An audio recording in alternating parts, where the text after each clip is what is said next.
Probably somebody whose name is Dennis.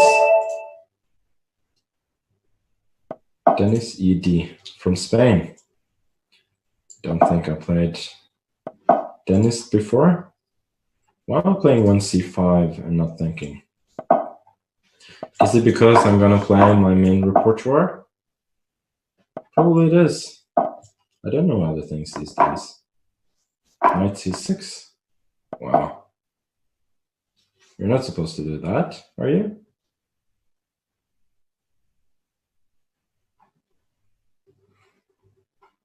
Yeah, they don't even teach you about this move at Grandmaster School. Okay, Bishop c5 is just unbelievably dumb. Because you can just go knight a4 at some point. So I'm admitting my mistake, making a shameful retreat. But I don't think if his plan is to go... If his plan is to go for your f4 at some point, I don't think that's a very good plan. I think you should play on the queen side instead. Try to set up knight a4 and then... It's not so easy to find a plan here.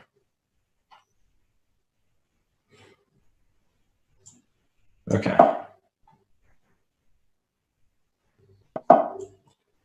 Let me try something a bit radical. Knight is going to g7 next, trying to prepare f5.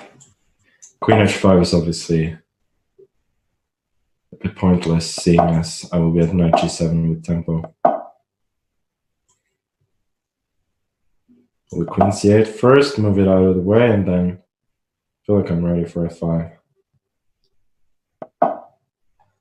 Whether it's a good plan, I don't know, but it's the one I'm choosing. It's playing very quickly and very confidently. What am I even doing?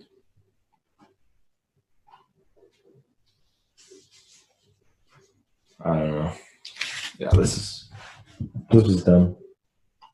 This is really dumb. I really don't like the way I played here.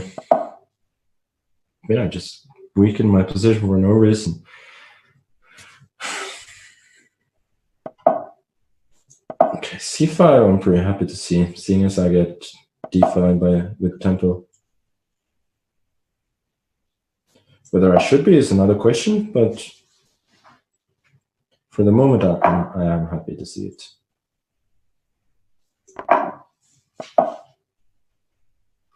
Going so fast. Okay. Try and grab a pawn while I still can. Didn't even realize that queen f1 was a move here, but I didn't go for that. So now I do feel like I'm getting some sort of control over the position. Rook f8 looks good.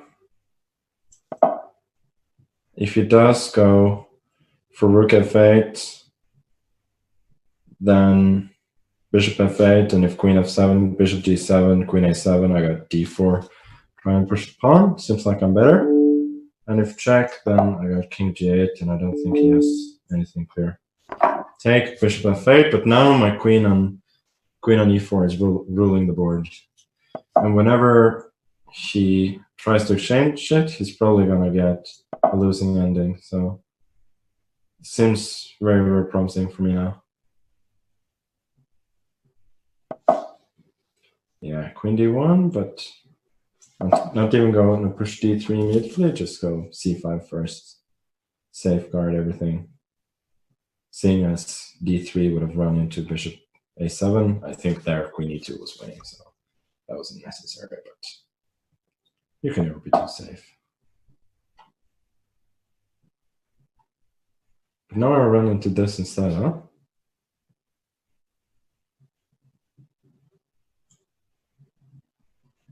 Apparently I can be too safe.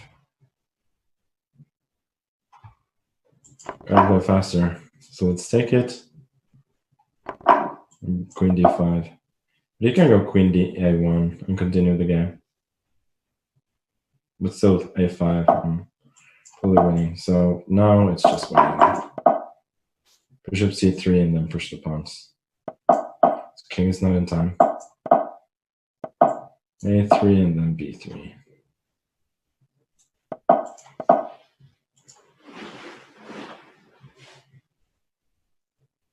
Whether or not he'll force me to flag him or to force me to mate him before he flags, then I don't know. Anyway, yeah, good game, but not happy with the way I'm playing right now.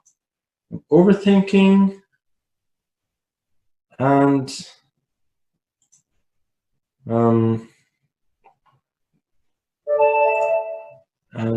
not playing so well. So somebody named himself Schnelldenker and offered a 5-minute game. It's kind of funny. But okay. Back to the rat. Knight c3, quickly. e5. Has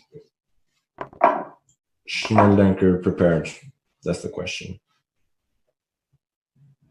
Takes an e4.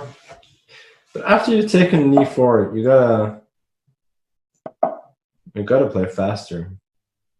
Because otherwise I will know that you don't actually know what you're doing. And that is going to give me confidence. And trust me, you don't need to give me extra confidence. No.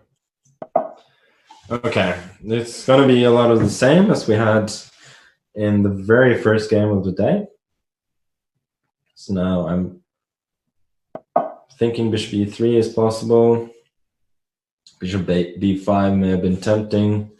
That would obviously just have lost to the likes of queen a5 check. So, okay, I'm just going to castle, play for quick development. You can have the pawn on e4, sir. I'm banking on my development to give me a good position.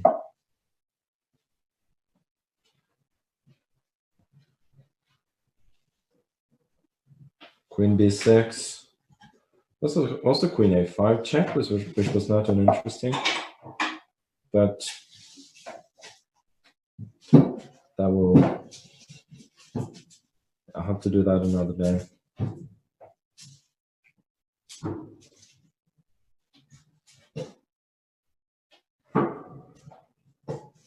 Okay, rook d8. Feels a bit funky to go for that with f7 hanging, but at least at first glance I can't see how we can exploit it. Queen b4 was possible, but he has knight d2 then, so I would rather keep it in reserve.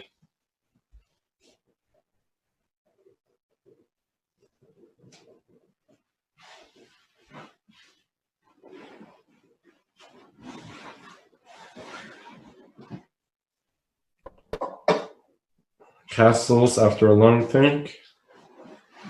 I guess I'm going to take the pawn on d4 now. It's probably going to go knight g5 and then we'll see what happens.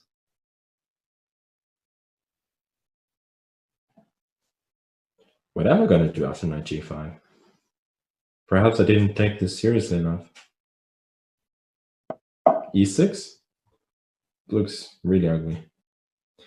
Anyway, he didn't do that. Queen a4 seems to me to not be concrete enough. He's clearly preparing some sort of rook d1, but I don't think that's what the position required, really.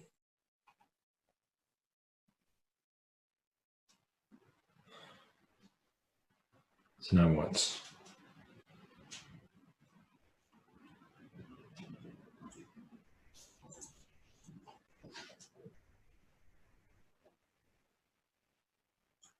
Yeah, let's keep it simple. Bishop f5.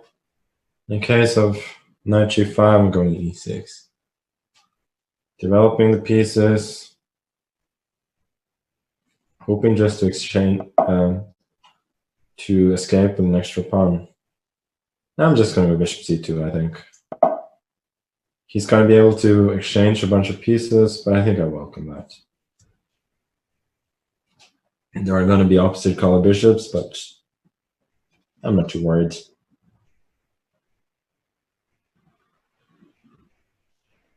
As long as there are rooks on the board, then winning chances are usually pretty good. And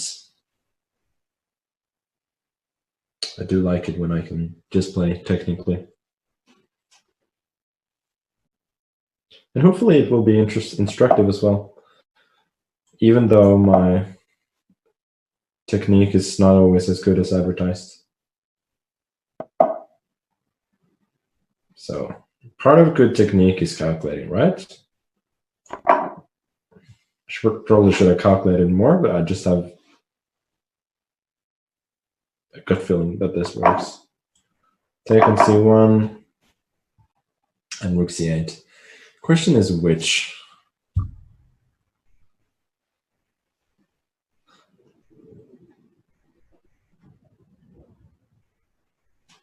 I have the feeling that rook dc8 may be more accurate, but then again, rook ac8 feels much more logical, and it has the advantage that in case of knight e2 in some lines, then rook c4 followed by rook d1 will actually be mate, which would not have been the case if the other rook had gone to c8 and then you could only go to a1, after which he would have been able to block the check with rook c1 in that particular line. After he goes f3, then yeah, d5. That's going to be a full exchange and a pawn. After he should have taken f7. That was by far his best move, but yeah. Anyway, it would have been pretty much plain sailing from there. So knight c5. I'm just going to go b5. Rook d2. And probably rook b2 next.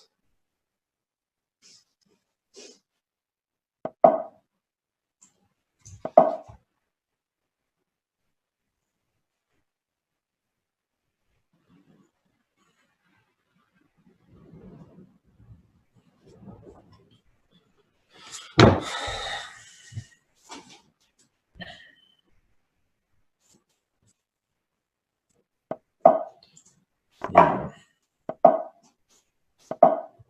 Feels like it should be a pretty routine conversion from here. Just don't blunder into anything. Rook d3, if knight c7, rook c7 traps the knight. So knight b4, but now the other pawn is just running away. And Schnelldenker is using up all their time. Okay.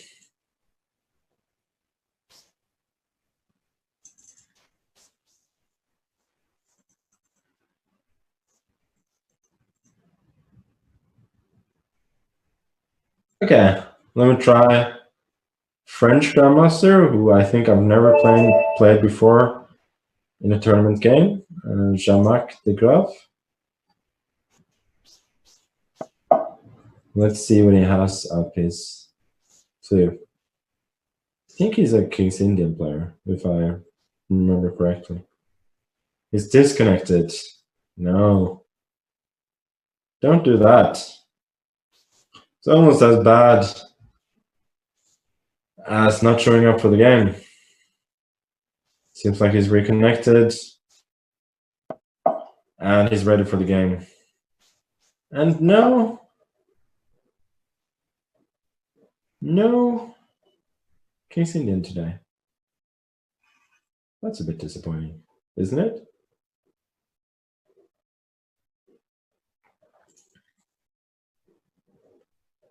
Bishop f4. Just teasing him. I'm gonna go knight c3 next. Trent style. No, he has a really bad connection.